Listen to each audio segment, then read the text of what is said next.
Coupe du monde senatolanta bulagun kan Qatar jamana kan a bɛ sen na tile filanan ɲɔgɔndan kɔni Cameroun farafina cɛbɔ dɔ ale ni Serbie ye filanin bin kɛ bin tɛnɛdonya in na novembre kalo tile 28 san 2022 celu saba fan fila bɛɛ fɛ kamasɔrɔ Cameroun de fɔlɔ la ka Serbie celu lamaga Serbie bɛna o celu ji bɔ ka filanan don ka tila tuguni ka sabanan don o de kɔfɛ Cameroun bɛna o celu fila ji bɔ ɲɔgɔndan bɛna kuncɛ o cogo la filanin bin si ma se si la Alidu Wedrago VOA lasigiden Bobo Julaso Burkina Faso farafina bɛɛ lajɛlen jigi tun lalen lo Cameroun kan bi ko o na se ka dɔ kɛ ni Serbie ka sɔrɔ ka taa a ɲafilɛ kɔfɛ filani ben min kɛra ten o bɛna sira tɔ gwɛlɛya Cameroun joueurs fɛ a supporters cɛra Bobo Julaso jigiya benna caman fɛ Brésil fana bɛ niveau min na nin ça va être un peu compliqué a bɛɛ bɛ se ka kara comme c'est coupe du monde on espère que Cameroun bɛ se ka qualifier. Cameroun bɛ se ka passer oui parce qu'ils se sont donnés à fond aujourd'hui. Le match mieux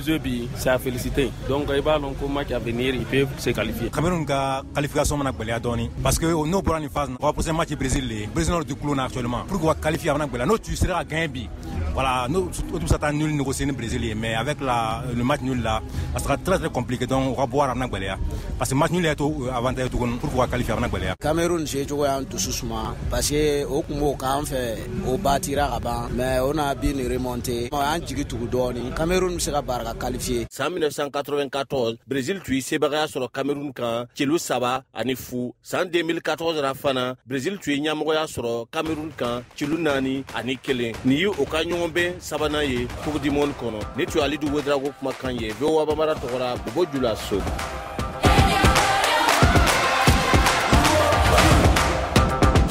Ka segi ka kuma farafina cɛbɔ Senegal ka sebaya kan juma tɛmɛnen novembre kalo tile 25 san 2022 Qatar ɲɛkɔrɔ celu kelen saba Senegal kanu na Nama Jara VOA lasigiden Dakar ka kuma barani na an ka Senegal ka do ka hakilina lamɛn. Senegal équipe ba Afrique kɔnɔ yan o ma ɲɛna janna premier tour la ne t'a fɔ demi final ou final mo jɛra ko do quoi kala se ka taa ɲami ko confiance de fan yala be mu kela kana mo danko be mu kela ke alu sise nga doye bi marso a ñanta gagné ani mañoro ay ole ke fo contano mo le soto mo le ko le doit fana pour fana 3e mars mo sa gagné pour se mo si qualifier no ama ko il a pas attaqué ala te mɔgɔ kelen ta yo ala ka bon ouais on a fait la différence on a différence que Afrique on est le meilleur actuellement de l'Afrique. Asawalindo comme Sénégal gagnera c'est très bon mais équipe ni ko c'est pas suffisant. Mun de b'a jɛ Sénégal c'est comme besoin ba donc Sadio Mané place parce que ils sont un peu fébriles. Organisation de l'équipe ça manque beaucoup.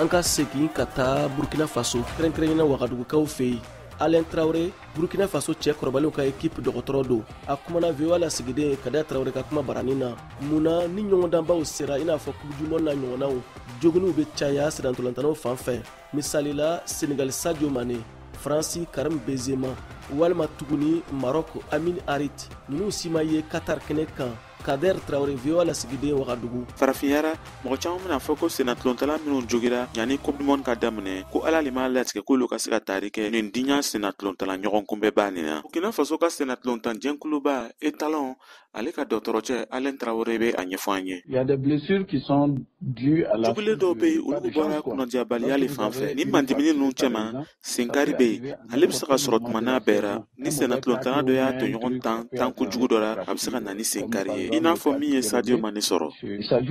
nka docteur senmuguli minnu sɔrɔla caman ni olu dɔw ma bɔ sigɛn le fan fɛ